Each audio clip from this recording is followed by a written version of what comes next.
name is Amanda Moore, and I'm 32 years old. 3 years ago, I lost everything in a single, silent moment. The night before my engagement party, I found my younger sister and my fiancé wrapped in a secret that shattered my world. So I walked away. I left my home, my family, and the life I thought was mine, and for 3 years they simply let me go. In their rewritten story, she was the prize and I was the collateral damage. Then, an invitation for a family dinner pulled me back into their orbit. I knew Clara would be there with him, her victory sitting beside her. She saw me walk in, alone, and her face lit up with a familiar, cruel smirk. She thought she had won. What she didn't know was that my new life, and my husband, was about to walk through the door right behind me. But before I tell you how everything flipped, like and subscribe, drop a comment, where are you watching from? The world didn't just go silent. It inverted. The cheerful sounds from the party in the garden, the laughter, the clinking glasses, the soft melody of a string quartet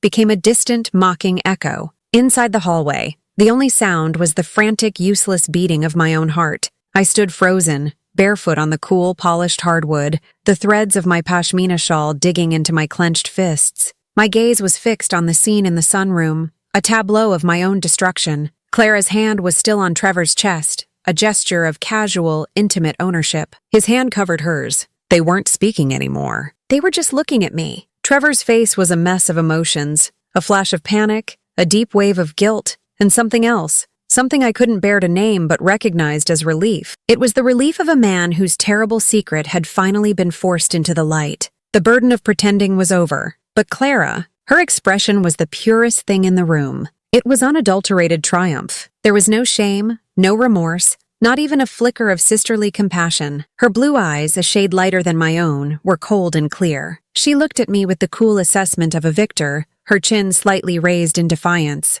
She had won. She had taken the one thing in my life that I had cherished, the thing she had always envied. And she had done it with a brutal efficiency that left no room for doubt. Amanda, Trevor started, his voice a pathetic, strangled croak. He took a half step toward me, extricating his hand from hers. But Clara's fingers tightened on his shirt, a subtle, almost imperceptible movement that held him in place. She was not letting him go. She would not allow him to try and smooth this over, to lie, to soften the blow. She wanted me to see the full scope of her victory. I didn't scream. I didn't cry. I didn't demand an explanation. What was there to explain? The truth was there, a third person in the room with us, ugly and undeniable. A strange glacial calm washed over me, the kind of eerie stillness that descends after a catastrophic explosion. My mind, in a desperate act of self-preservation, seemed to detach from my body. I was watching a scene in a movie. That poor woman in the navy dress, her face pale with shock, her future disintegrating before her eyes. I looked from Trevor's cowardly, downcast face to my sister's cold, triumphant one. They were strangers to me, or perhaps they were the people they had always been, and I had simply been a fool, projecting my own values of loyalty and love onto people who possessed neither. The engagement ring on my finger suddenly felt heavy, a foreign object, a prop from a play where I had been the only one who didn't know my lines. Without a word, I turned. My movements felt slow, robotic, as if I were wading through deep water. I walked back down the hall and up the familiar, creaking staircase of my childhood home. Each step was a monumental effort. I could feel their eyes on my back, but I didn't look back. Looking back would have been an admission that there was something to salvage. And I knew, with a certainty that was as cold and hard as a diamond, that there was nothing left but wreckage. As I reached the top of the stairs, I caught a glimpse of my reflection in the ornate gilt mirror that hung on the landing. The woman staring back was a stranger. Her eyes were wide and dark in her pale face, her expression one of utter desolation. I looked away. I closed the door to my old bedroom, the floral wallpaper and the canopy bed suddenly feeling like a cruel joke, a time capsule of a childhood innocence that had just been violently murdered. I leaned against the door, the wood cool against my back, and listened. The sounds of the party drifted up through the floorboards, my father's booming laugh, my aunt's cheerful chatter. They were celebrating a future that no longer existed. They were toasting a ghost. My body began to shake, a violent, uncontrollable tremor that started in my hands and spread through my entire body. I slid down the door and sat on the floor, wrapping my arms around my knees, trying to hold myself together. But there was nothing to hold. I was already in pieces. I don't know how long I sat there, lost in a fog of shock. But eventually, the shaking subsided. replaced by that same chilling, unnatural calm. I had to get out. I couldn't spend another second in this house, breathing this air surrounded by these lies. I stood up and pulled my weekend bag from the closet. The packing was a methodical, unthinking process. Each item I touched was a small, sharp stab of pain. The navy dress I had been so excited to wear came off and was tossed onto the bed, a crumpled heap of dead dreams. I pulled on a pair of old jeans and a gray sweater, clothes that offered no beauty, only anonymity. I went into the adjoining bathroom and packed my toothbrush, my face wash, my contact lens solution. Mundane actions in the face of utter devastation. On the nightstand were 2 silver frames. One held a photo of Trevor and me on the day he proposed, our faces glowing with a happiness that now looked like a grotesque lie. The other was a photo of Clara and me as children, our arms slung around each other, missing front teeth and identical grins. I stared at that photo for a long time. Had she been faking it even then? Had her envy, her resentment, been simmering beneath the surface all these years, just waiting for the right moment to boil over? With a steady hand, I opened the back of each frame, removed the photos, and slid them into the front pocket of my bag. I couldn't bear to look at them, but I couldn't bear to leave them behind either. They were evidence. They were the before, and I was now living in the terrifying, uncharted territory of after. I left the empty silver frames on the nightstand, a silent testament to what had been stolen. My final act was to remove the ring. It didn't want to come off. My finger was swollen from clenching my fists and the diamond caught on my knuckle. For a moment, I panicked, a hysterical laugh bubbling in my throat. Of course it wouldn't let me go. I ran my hand under cold water from the bathroom tap, my fingers numb, and finally, the ring slid off. It felt unnervingly light in my palm. It was just a rock and some metal, a collection of atoms. It held no magic, no promise. It was just an object. I walked back into the bedroom and placed it squarely in the center of the pillow where Trevor would have slept. I needed to write a note. I couldn't just vanish. I found a pad of paper on the desk and a pen. My hand was shaking again. What could I possibly write? Dear Mom and Dad, your younger daughter has stolen my fiancé, so I'm leaving forever?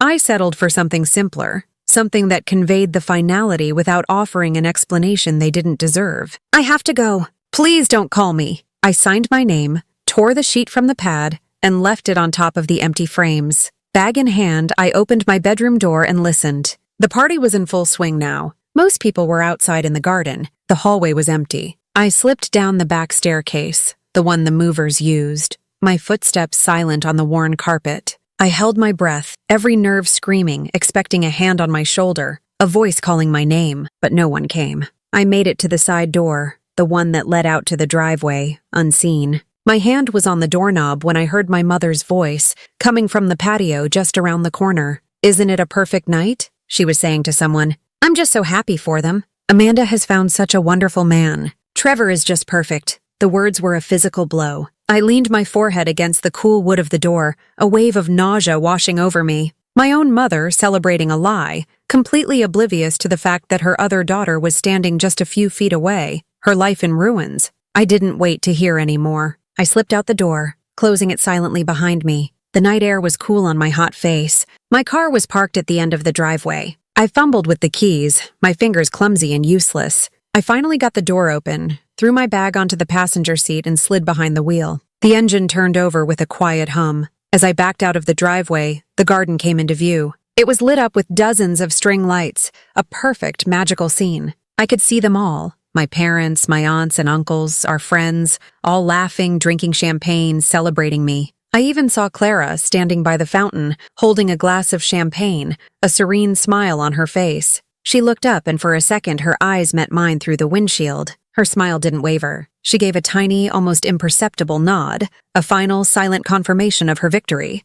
I slammed the car into drive and pulled away from the curb, my tires screeching on the pavement. I didn't look in the rearview mirror. I drove through the quiet, tree-lined streets of my hometown, a place that now felt alien and hostile. I got on the highway and pointed the car north toward Seattle. The sun was beginning to rise, painting the sky in pale shades of pink and gray. It felt like a cruel mockery, the world having the audacity to be beautiful on the day my own world had ended. I drove for 4 hours in a state of numb shock. The full weight of the grief hadn't hit me yet. It was waiting, a patient monster, for the moment I finally stopped running. For now, there was only the hum of the engine, the white lines of the highway flying past, and a vast, cavernous emptiness where my heart used to be. Arriving in Seattle as the city woke up was a jarring, brutal experience. The morning commuters, the delivery trucks, the bustling energy of a world moving on with its life felt like a personal insult. My apartment building, which had always felt like a beacon of our shared future,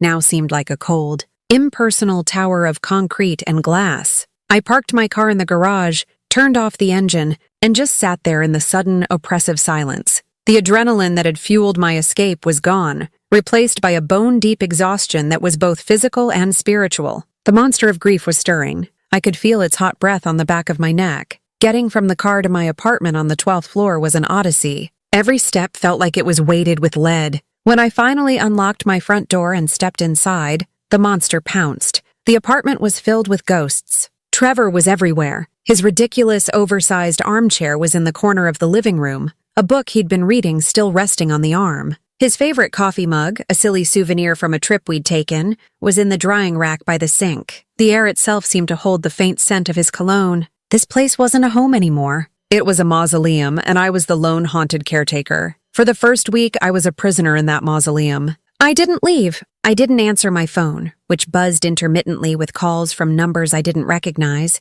and a few from friends wondering where I was. I couldn't speak to them. What would I say? How could I articulate the depth of my humiliation? The shame was a physical thing, a heavy, suffocating blanket I couldn't throw off. I ordered groceries online and let the bags sit by the door until the ice cream melted. I didn't eat. I didn't sleep. I drifted from room to room like a phantom, my own ghost in my own life. I'd sit on the floor for hours, staring at a blank wall, replaying the scene in the sunroom over and over in my mind. Clara's triumphant face, Trevor's guilty relief. Every time I closed my eyes, I saw them. Grief is not a clean, linear process. It's a violent, chaotic mess. One moment, I would be consumed by a rage so pure and hot it felt like I could burn the building down. I wanted to smash things, to scream, to call my sister and unleash a torrent of pain and hatred. The next moment, I would be drowning in a sorrow so profound it felt like a physical weight on my chest, making it impossible to breathe. I would curl up in a ball on the floor and sob until I was empty and hoarse, but the worst moments were the ones filled with a terrible, aching love. My traitorous heart would remember the good times, Trevor's stupid jokes, the way he held my hand when we walked down the street, the sound of his laugh. In those moments, the betrayal felt fresh and impossible, a wound that could never possibly heal. After a week of this self-imposed solitary confinement, something shifted. It wasn't a conscious decision, but a primal instinct for survival. I woke up one morning, saw my haggard, hollow-eyed reflection in the bathroom mirror, and realized that if I didn't do something, this grief would swallow me whole. I would die in this apartment, and no one would even know. A cold, sharp anger, different from the hot rage of the days before, cut through the fog. It was a clarifying anger, a call to action. I couldn't change what had happened, but I could, and would, erase it. The great purging began. I found a stack of empty cardboard boxes left over from when we'd moved in. I started in the living room. The armchair was the first to go. I couldn't sell it or give it away. I needed it gone now. I dragged its dead weight out into the hallway and left it by the service elevator with a sign that said, "Free." I didn't care who took it. Then I went through the apartment with ruthless, methodical efficiency. Every object connected to him was an enemy, a source of pain that had to be neutralized. The book on the armchair went into a box. Every DVD he'd bought, every picture frame, every stupid souvenir. I opened his closet and drawers and systematically emptied them, stuffing his clothes, his shoes, his entire existence into large black garbage bags. The work was grueling, but with every object I removed, I felt a tiny bit lighter. I was performing an exorcism. The hardest part was the digital purge. My phone and my laptop were minefields of shared memories. I started with my photo albums, thousands of pictures of us smiling, a trip to the coast, a ski vacation, birthday parties, Christmases. Each photo was a small, perfect lie. I dragged the folder to the trash icon on my desktop, my hand trembling. I hesitated for a long, painful moment. This was the definitive act. This was burning the library of our life. I closed my eyes and clicked. Then I emptied the trash. I deleted his number from my phone. I deleted every text message, every saved voicemail. I unfriended him on social media, then blocked him. Then I did the same for Clara, then my mother and father. The act of blocking my own parents sent a fresh wave of grief through me, but it was a necessary amputation. Their silence had been their choice. This was mine. When I was done, the apartment was sterile and strange. It echoed. The empty spaces on the walls and shelves were like missing teeth, but it was a clean, manageable emptiness. The ghosts were gone. Now, it was just me and the silence. I called my boss at the architecture firm and told her I was ready to come back to work. I had used up all my sick leave and vacation time, telling her only that I'd had a family emergency. She didn't press for details, for which I was eternally grateful. Work became my anesthesia. I threw myself into it with a desperate, manic energy. I volunteered for every project,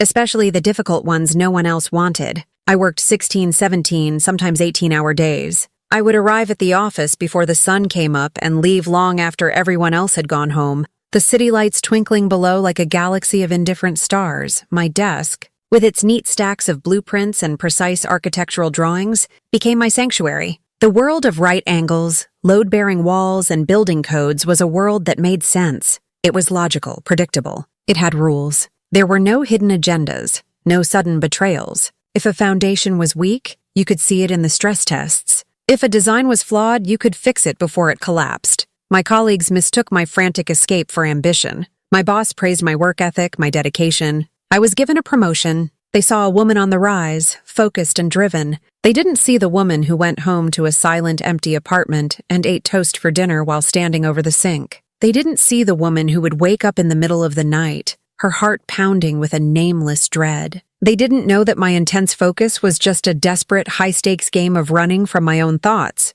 If I just kept working, if I just kept moving, the grief couldn't catch me. I built a new life, a fortress of solitude and work. I didn't see friends. I politely declined every invitation. I couldn't bear their questions, their pity. My pain was my own, a dark, heavy secret that I carried with me everywhere, hidden behind a carefully constructed facade of professional competence. I was an architect of my own prison, and for a long time its lonely, silent walls were the only thing that made me feel safe. The first few weeks after my escape were defined by the roar of my own grief and the frantic activity of erasing my old life. But as the initial shock began to subside, a new, more insidious pain began to creep in. The profound, echoing silence from my family. In the immediate aftermath, I had told them not to call and they had obeyed. But as days turned into weeks, their obedience began to feel less like respect for my wishes and more like a convenient excuse for their own inaction. A part of me, a naive, hopeful part I couldn't seem to kill,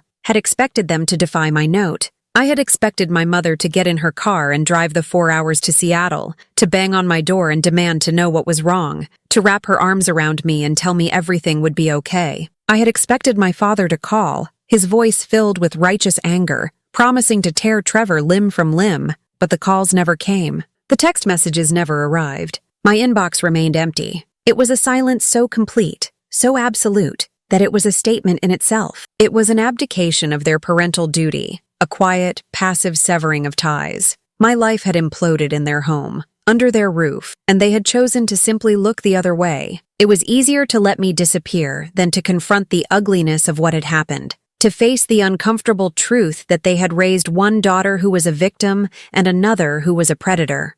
The first concrete evidence of their position came about a month after the non-engagement party. It came not from them, but from my Aunt Carol, my mother's younger sister. She was a notorious gossip, but she had always been kind to me. And when her name flashed on my phone, my heart leaped with a desperate, foolish hope. "Amanda, honey, I was just calling to check on you," she began, her voice oozing a syrupy, insincere sympathy. "Your mother told me you've been having a difficult time." A difficult time. That was the phrase they were using. It was so bland, so dismissive, it took my breath away. It was the kind of language you use to describe a head cold or a fender bender. "I'm managing." "Aunt Carol," I said, my voice tight. "Well, you know," she continued, launching into the real reason for her call. "These things happen. Young people are so complicated these days. And your sister? Well, Clara has always had such a big heart. She just feels things so deeply." I was speechless. Clara has a big heart? Clara, who had systematically dismantled my life with the cold precision of a demolition expert?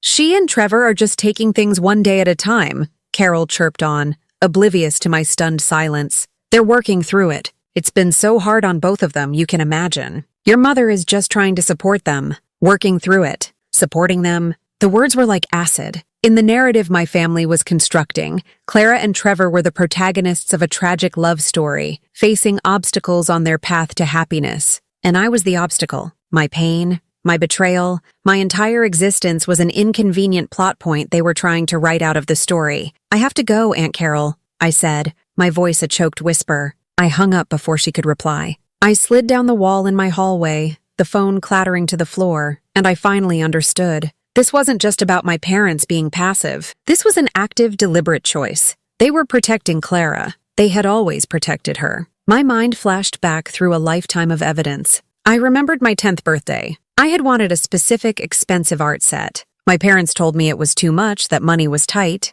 I had understood. But on Clara's 8th birthday, a few months later, they had bought her a pony. A real live pony that lived at a stable outside of town. When I had questioned the logic, my mother had said, "But honey, it was her dream. You know how dramatic she is. She would have been heartbroken." My dream of being an artist was practical, achievable. Clara's was a fantasy. And in our family, fantasies always won. I remembered the time in high school when Clara had crashed my father's car. She had taken it without permission to go to a party, gotten drunk, and driven it into a ditch. When the police brought her home, my parents' primary concern was not her reckless behavior, but how to keep it off her record. They hired a lawyer. They paid a hefty fine. And when the insurance premiums went up, my part-time job money was suddenly needed to help with household expenses. I had paid, literally, for her mistake. Clara had cried, my mother had comforted her, and the whole incident was never spoken of again. The pattern was so clear, so painfully obvious,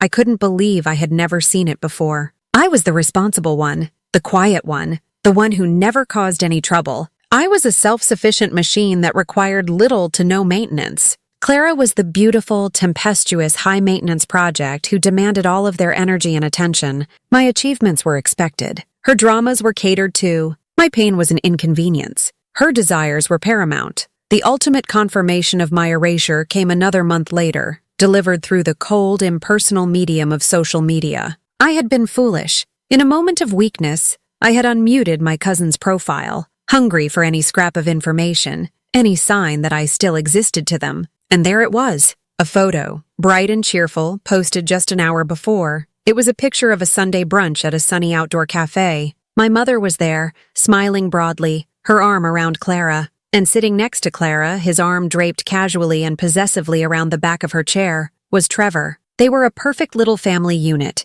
3 smiling faces, basking in the sun and their own shamelessness. My cousin's caption was the final dagger to the heart. "So wonderful to see these 3 so happy. It's been a tough couple of months, but love always finds a way." I stared at the photo until the faces blurred, my eyes burning with unshed tears. I zoomed in on my mother's face. She looked happy, genuinely blissfully happy. There was no trace of sadness, no hint of a mother who was grieving the loss of her other daughter. Then I made the mistake of reading the comments. "They make such a beautiful couple," one aunt had written. "So glad everyone is moving on," another relative commented. "Clara, you are glowing." Moving on, a beautiful couple, glowing. It was a group delusion, a collective agreement to erase me from history, to pretend that my 4-year relationship with Trevor, our engagement, our entire shared life, had been nothing more than a prequel to the main event. I threw my phone across the room. It hit the wall with a sickening crack and clattered to the floor.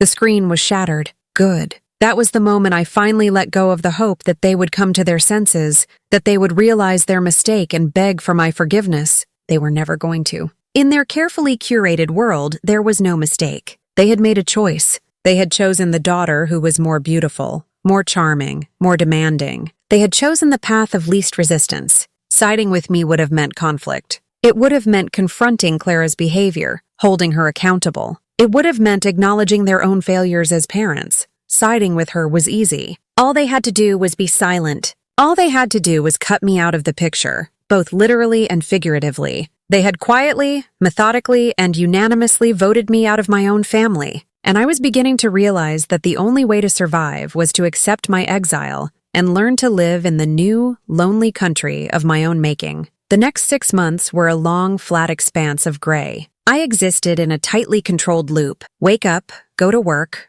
until I was numb, go home, eat something I didn't taste, fall into a dreamless, exhausted sleep, and repeat. My fortress of solitude was complete. The walls were high, the gates were locked, and I was the sole inhabitant. I had successfully cauterized my emotional wounds, leaving behind a landscape of scar tissue where nothing could grow. I had convinced myself that this was not loneliness. It was safety. I had given up on love, on friendship, on family. They were concepts from a different lifetime, a language I no longer spoke. My colleagues at the firm were just that, colleagues. I was polite, professional, but distant. I deflected personal questions with practiced ease. The barista at my coffee shop knew my order, but not my name. I was a ghost, moving through the world, leaving no trace. I had accepted this state of being. I wasn't happy, but I wasn't in agonizing pain anymore. I was simply numb, and numbness felt like a victory. The gallery opening was an unwelcome disruption to my carefully calibrated routine.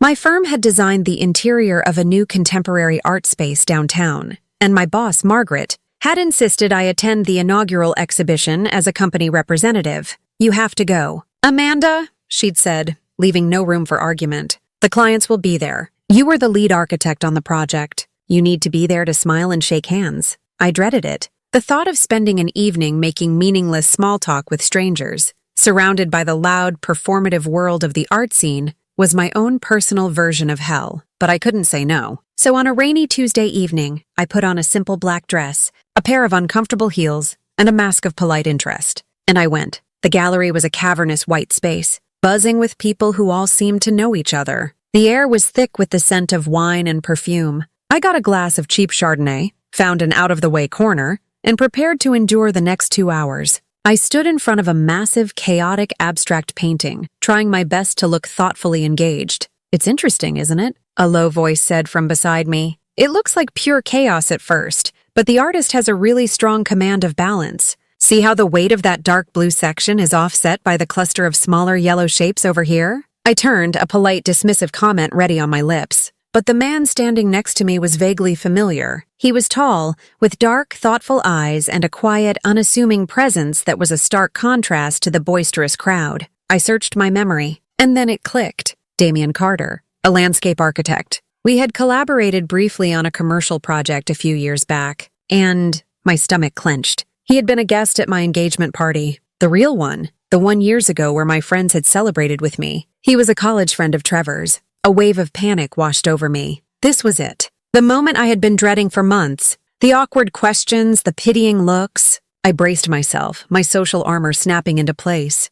He smiled, a small, genuine smile that reached his eyes. "Amanda Moore, right? We worked on the Prescott building. I'm Damian Carter." "I remember," I said, my voice a little tight. "It's good to see you." I waited for the inevitable follow-up. "So how's Trevor? I haven't seen him in ages." But it never came. Instead, he gestured around the room. "You did a fantastic job with this space," he said. "The way you used those skylights to create shifting patterns of natural light on this main wall is brilliant. It makes the art feel alive." I was so surprised I didn't know how to respond for a second. He wasn't talking about Trevor. He was talking about my work. He had noticed a specific, intentional detail of my design and was complimenting me on it. "Thank you," I said, the words coming out with a genuine warmth that startled me. I was worried the direct light might be too harsh, but it worked out. "No, it's perfect," he said. And for the next 20 minutes, we talked about architecture and design. He told me about a public park he was designing on the waterfront, his face lighting up with a quiet passion as he described the native plant species he was using. He asked me about a new sustainable bamboo material I had mentioned in a trade journal. He remembered a detail from our brief professional acquaintance, that I preferred to do my initial sketches by hand rather than on a computer, that even I had forgotten. He never once mentioned Trevor's name. He never once asked about my personal life. He spoke to me not as Trevor's ex-fiancée, not as a woman who might be an object of gossip or pity, but as a peer, a professional, an equal. It was a profound, almost revolutionary act of respect. He saw me, Amanda, the architect, and in doing so, he gave me a glimpse of a version of myself I thought had died 3 years ago. The contrast between him and Trevor was staggering. Trevor's compliments had always been about my appearance, my dress, my hair. Damian was complimenting my mind. Trevor had always dominated conversations with stories about his own achievements. Damian listened, asked thoughtful questions, and seemed genuinely interested in my answers. His energy was calm, steady, and grounding. Trevor's had been a frantic, dazzling display of charisma that demanded constant attention and left me feeling exhausted. When I finally looked at my watch, I was shocked to see that over an hour had passed. The tight knot of anxiety in my chest had completely dissolved. I actually felt light. I should probably go, I said a little reluctantly. I have an early morning. Of course, he said, walking with me toward the door. It was really good to see you, Amanda. Truly. As we stood by the exit, there was a slightly awkward pause. I expected a handshake, a polite goodbye. I know this might be forward, he said, his gaze direct and honest, but I'd really like to get coffee sometime. Just to talk more about that bamboo flooring. He added the last part with a slight, self-deprecating smile, as if to give me an easy, professional out if I wanted one. My internal alarms were screaming, no, don't do it. It's not safe. You'll only get hurt again. But then I looked at his face, at the genuine kindness in his eyes, and another quieter voice spoke up. What if you don't? I heard myself say, I'd like that, before the fear could take over. He broke into a wide, relieved grin, and it transformed his serious face, making him look younger and boyishly handsome. I gave him my number, we said goodnight, and I walked out into the rainy Seattle night, feeling a strange, terrifying flicker of something I hadn't felt in a very long time. It was hope, and it was the first crack in the walls of the fortress I had built around my heart. The 6 months after I met Damien were not a whirlwind romance. There was no sudden, cinematic moment where my broken pieces clicked back into place. Instead, it was a slow, quiet, and deliberate process of laying a new foundation, one brick at a time. Our relationship was an act of careful architecture. Our first few dates were tentative explorations. We met for coffee at a small independent shop halfway between my office and his. The conversation was easy, centered on the things we had in common: a shared frustration with city planning committees, a love for the clean lines of mid-century furniture, a mutual belief that a well-designed space could genuinely change a person's mood. With him, I never felt the need to be anything other than what I was.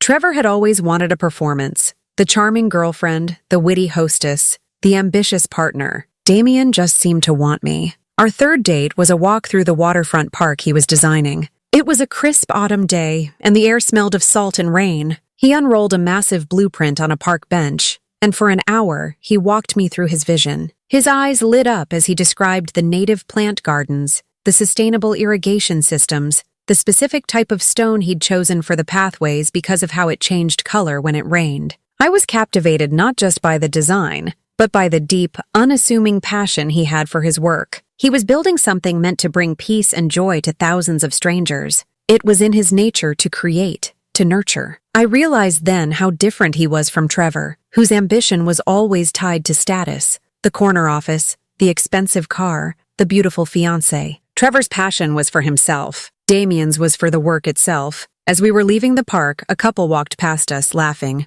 The woman was a vibrant blonde, clinging to the arm of a handsome man with an easy smile. For a split second, my breath caught in my throat. It was them. It wasn't, of course, but the image, the dynamic, was so painfully familiar that my body reacted before my mind could catch up. A cold wave of dread washed over me. I felt the air grow thin, the cheerful sounds of the park fading into a dull roar. I must have stopped walking because Damien paused and turned back to me, a look of gentle concern on his face. Amanda? Are you okay? I couldn't speak. I just nodded, forcing a tight, unconvincing smile. I felt the walls go up, the emotional armor I had worn for months locking back into place. The rest of the walk was quiet. I gave short, clipped answers to his questions, my mind a million miles away, back in that sunroom in Eugene. I was sure I had ruined it. I had shown him the brokenness I tried so hard to hide, and he would, quite sensibly, run the other way. When he walked me to my car, he didn't try to hug me or push for an explanation. He just looked at me with those steady, kind eyes.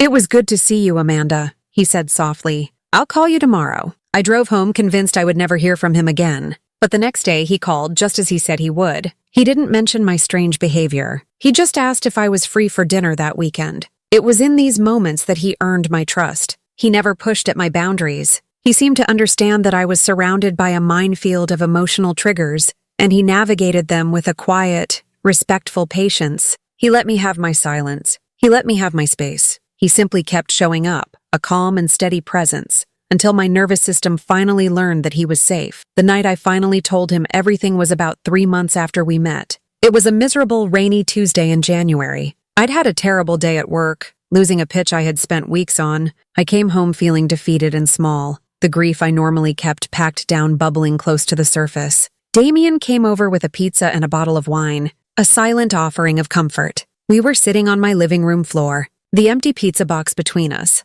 watching the rain streak down the large windows of my apartment. The room was quiet, filled only with the sound of the storm outside. "You can tell me, you know," he said, his voice so low it was almost part of the rain. "Whatever it is that haunts you, you don't have to carry it alone." I looked at him, and I saw not pity, but a genuine strength that I knew could handle the weight of my story. So I told him. I started with the lavender bushes and the string lights, and I ended with the Instagram photo of my mother, my sister, and my ex-fiancé smiling in the sun. The words came out in a flat, emotionless tone, as if I were reciting a case study. I laid out the facts of my betrayal, the architecture of my heartbreak. When I finished, a profound silence filled the room. I felt hollowed out, exposed, and terribly vulnerable. I waited for him to say something, to tell me I was better off, to say that Trevor was a fool, to offer any of the empty platitudes people resort to in the face of someone else's pain. He was quiet for a long time. Then he reached across the pizza box and took my hand. His was warm and solid.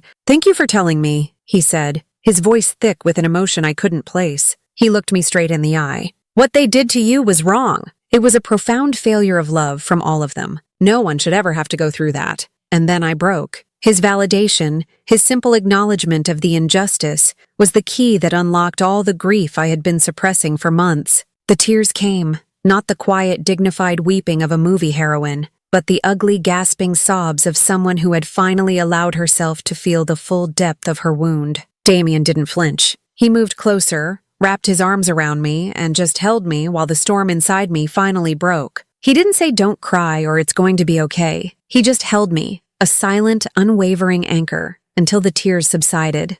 That night changed everything. By letting him see the ugliest, most broken parts of me, I had inadvertently given him the final piece of the puzzle, and he hadn't just accepted it, he had honored it. From then on, our relationship deepened, settling into a comfortable domestic rhythm. He kept a toothbrush at my place. I started buying the brand of coffee he liked. We spent weekends antiquing for furniture for his apartment. Our easy partnership a stark contrast to the constant, exhausting negotiations of my relationship with Trevor. We were building something real, not for an audience, but for us. After 2 years, we had moved into a new condo together, a bright, airy space overlooking the Puget Sound that we had designed and renovated ourselves. It was our sanctuary, filled with our books, our plants, our shared life. The proposal was as simple and profound as everything else about him. We were in the kitchen, making pasta from scratch, covered in flour and laughing about something ridiculous. He stopped kneading the dough, looked at me with an expression of such pure, uncomplicated love and said, "We should get married." My heart swelled with a joy so fierce it almost hurt. "Okay," I said, my voice choked with emotion. We decided against a traditional wedding. The very idea of it, the white dress, the invitations, the family aisle, felt tainted, a painful echo of a life that had been stolen. I didn't want to reclaim that dream. I wanted to create a new one. A week later, we went to the city courthouse. I wore a simple cream-colored silk dress that I had bought at a consignment shop. He wore a navy suit that made his eyes look impossibly blue. Our witnesses were an elderly couple who were there to pay a parking ticket. The woman cried during our vows and pressed a peppermint into my hand afterward for good luck. As I stood there, holding Damien's hands, his steady gaze locked on mine, I spoke my vows from the heart. I promised to honor him, to trust him, and to build a life with him founded on kindness and truth. In that sterile, bureaucratic room, I felt a sense of freedom and rightness that I had never felt before. This was not a performance.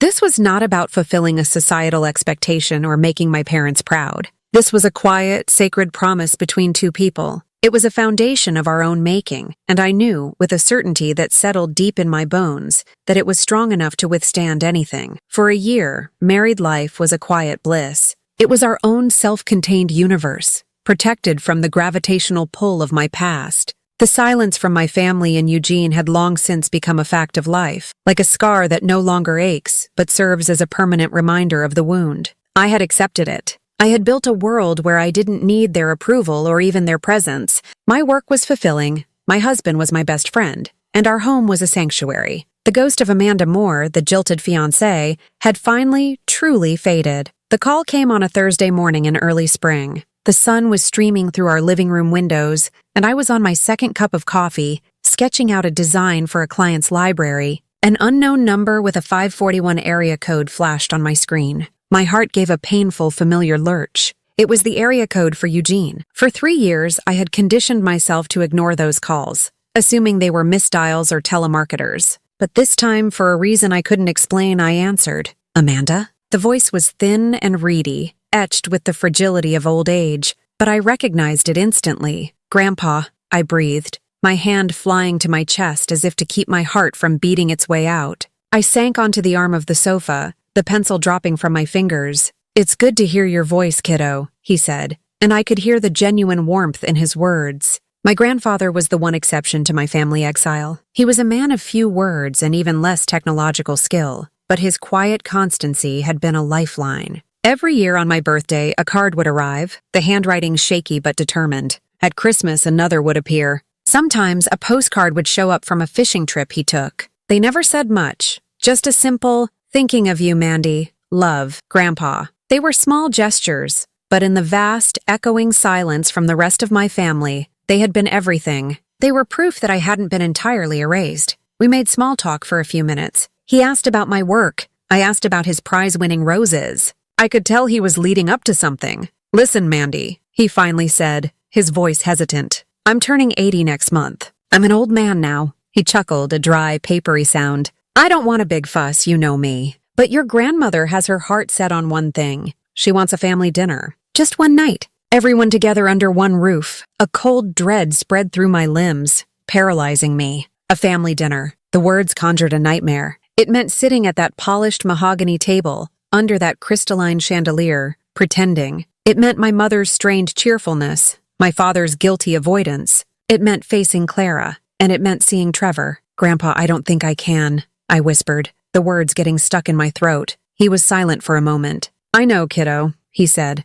and the sadness in his voice was a physical weight. I know it's a hell of a thing to ask, after everything, but I wouldn't ask if it wasn't important to me. I'm not going to get many more chances to see my whole family together. Just for one night, for an old man's birthday. That's all I'm asking. I closed my eyes, torn. A part of me screamed to say no, to protect the peaceful life I had so carefully constructed. That house was a haunted place, filled with the ghosts of my humiliation and heartbreak. But another part of me heard the plea of the only man in my family who had never made me feel invisible. He had never pushed, never judged, never demanded an explanation. He had just quietly kept loving me from a distance. How could I deny him this? My life with Damien had taught me strength. Perhaps strength wasn't just about building walls to keep the pain out, but about being strong enough to walk back into the fire, knowing you wouldn't get burned, okay? Grandpa, I said, my voice barely audible. Okay, I'll be there. When Damien came home that evening, he found me still sitting in the living room,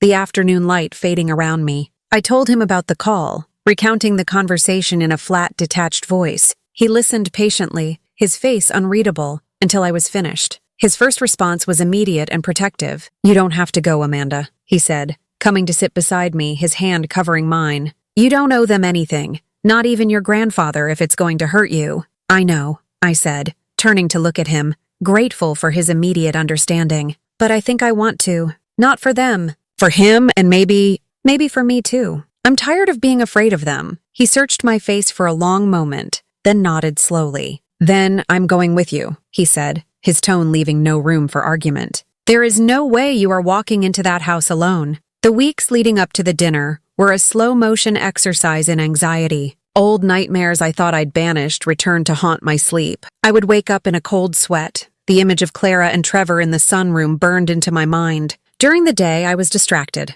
on edge. I spent an entire afternoon staring into my closet, trying to decide what to wear, feeling the ridiculous weight of that decision. I didn't want to look like I was trying too hard, but I also didn't want to look like the broken, defeated woman who had fled 3 years ago. In the end, I chose a simple, elegant black sheath dress and a single strand of pearls Damien had given me for our anniversary. It was a suit of armor, quiet and understated, but strong. The 4-hour drive down to Eugene was a surreal journey back in time. The familiar landmarks along the highway felt like gravestones marking the death of my former life. I pointed out a diner to Damien. Trevor and I used to stop there for milkshakes on the way home from college. I said it without emotion, a statement of historical fact. Damien reached over and squeezed my hand. That was a different person in a different lifetime, Amanda. He was right. As we drove, I let the memories come. but I observed them from a distance. I remembered Christmases where Clara's expensive gifts always outshone my thoughtful handmade ones.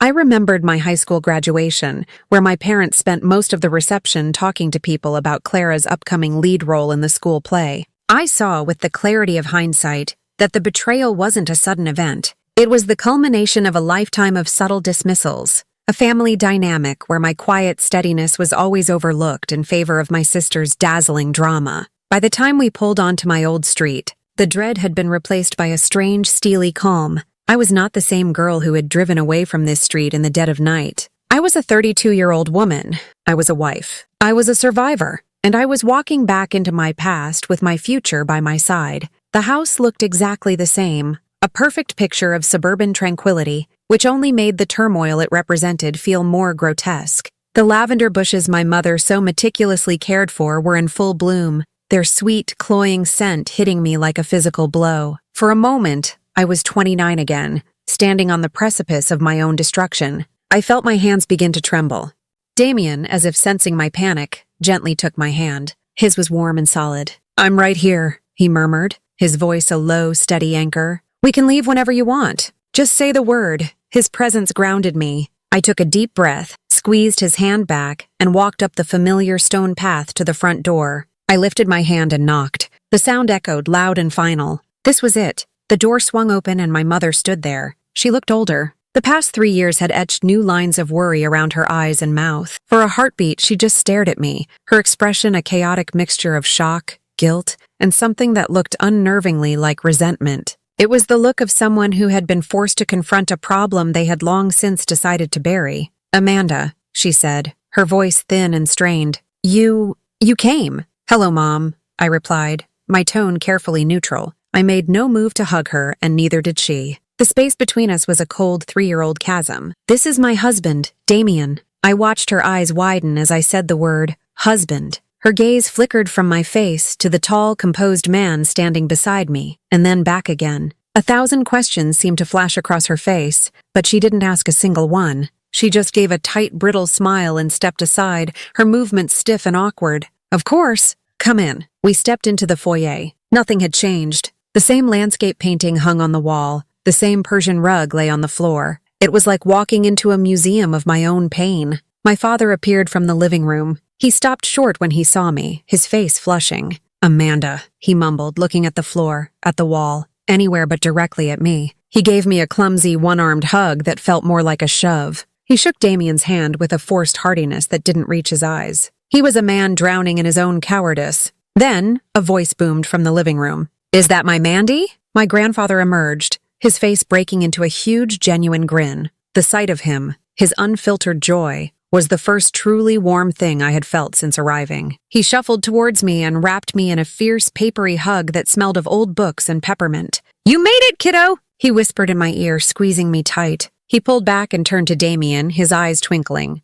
"And this must be the husband. Heard a lot about you." He hadn't, of course, but it was his way of welcoming him. He shook Damien's hand with a firm, warm grip, and I saw Damien relax instantly. We were standing in the living room, caught in the stilted, agonizingly polite dance of a family that had forgotten how to talk to each other when I heard it. The sharp, confident click of high heels on the hardwood floor of the hallway. My stomach plummeted. I instinctively braced myself, my hand finding Damien's. He gave it a reassuring squeeze. Clara appeared in the archway, Trevor trailing a few steps behind her like a well-trained dog. Time had not been as kind to them as it had first appeared. Clara was still striking, dressed in a sharp, expensive-looking red dress, but there was a brittle hardness to her beauty now. A discontentment lingered around her mouth. Trevor looked diminished. The easy, charismatic charm that had once captivated me was gone, replaced by a permanent shadow of weariness in his eyes. He looked like a man who was playing a part he was tired of rehearsing. Clara's eyes scanned the room and landed on me. A slow, cruel smirk spread across her face. It was the same smirk she'd had since we were children, the one that always appeared when she sensed a victory. She took in my simple black dress, my minimal makeup, the fact that I had walked in without a partner visibly attached to my arm. Her gaze was a condescending appraisal, designed to measure my worth and find it lacking. She sauntered into the room, her posture radiating a smug superiority. "Well, well, look who it is," she said, her voice a syrupy drawl meant for the entire room to hear. She stopped a few feet from me, her eyes glinting with malicious pleasure. "Decided to crawl out of your hole for Grandpa's birthday? I'm surprised you came." She paused, letting the insult hang in the air before delivering the final venomous blow. "Still alone, Amanda?" The question was designed to humiliate me, to cement my status as the tragic abandoned sister. The entire room went silent, waiting for my reaction. My mother looked at her teacup. My father studied a speck of dust on the mantel. They were all complicit, just as they had always been. 3 years ago, that question would have leveled me.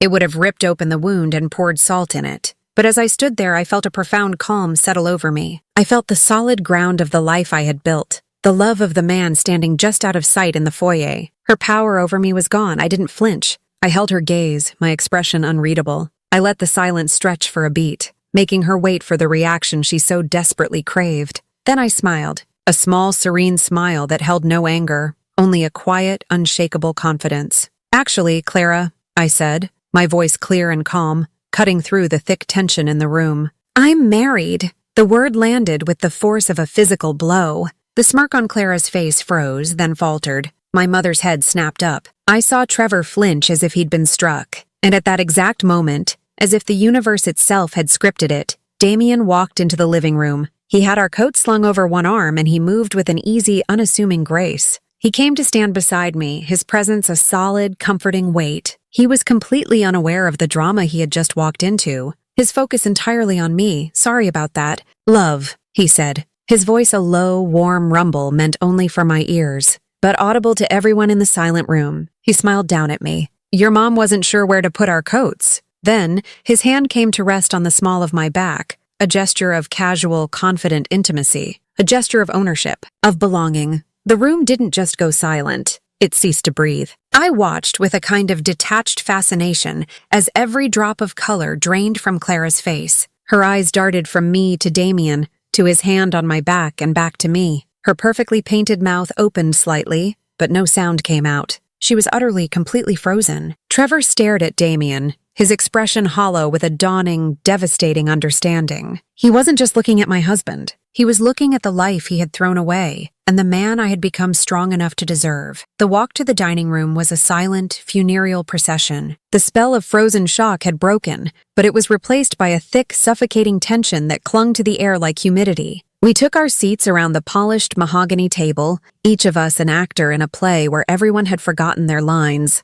My mother, in a desperate attempt to feign normalcy, began a frantic monologue about her garden club's recent fundraiser. Her voice was high-pitched and brittle, the words tumbling out of her in a nervous rush. My father stared intently at his wine glass, swirling the deep red liquid as if it held the secrets to the universe. No one was listening. All the energy in the room was focused on the silent, roiling drama between my sister and me. I felt a strange sense of detachment, as if I were floating above the table, watching the scene unfold. For the first time in my life, in this house, I was not the one responsible for managing the emotional temperature of the room. I was not the one trying to smooth things over or absorb the tension. I was simply an observer. Damien's leg pressed against mine under the table, a constant, silent reminder that I was not alone. He was my anchor in this sea of dysfunction. Clara, however, was not one to surrender. She had lost the initial battle, but she was determined to win the war. Once she regained her composure, she launched a campaign of subtle, passive-aggressive warfare. Each comment a carefully aimed dart intended to pierce my newfound peace.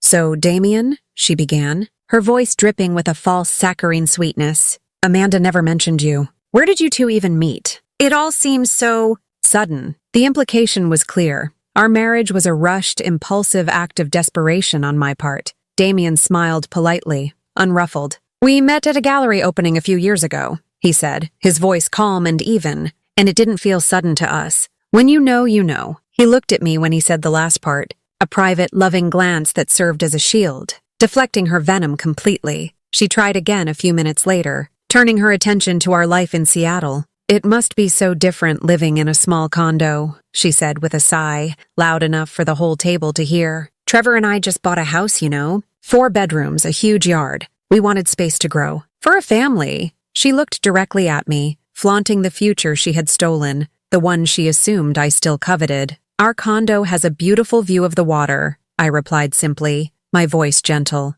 "It's all the space we need. We love it." I refused to take the bait. I refused to let her see that any part of me was still living in the past she had created. My peace was my power, and it was driving her insane. With every failed attack, Clara grew more agitated. She pushed the roasted potatoes around her plate with her fork, the scraping sound setting my teeth on edge. She snapped at my mother for not refilling her water glass quickly enough. She was a queen whose subjects had stopped bowing, and she was unraveling before our very eyes. I risked a glance at Trevor. He was a ghost. He ate his food mechanically, his eyes fixed on his plate. He hadn't said more than 3 words all evening. The charismatic, confident man I had once planned to marry was gone, replaced by this weary, hollowed-out shell. He looked up, and his eyes met mine for a fleeting, unguarded second. I saw a universe of regret there, a deep, aching misery, but I felt nothing in return. No pity, no anger, no satisfaction. Just nothing. The emotional hold he'd had on me had completely dissolved. The final, spectacular implosion came with dessert.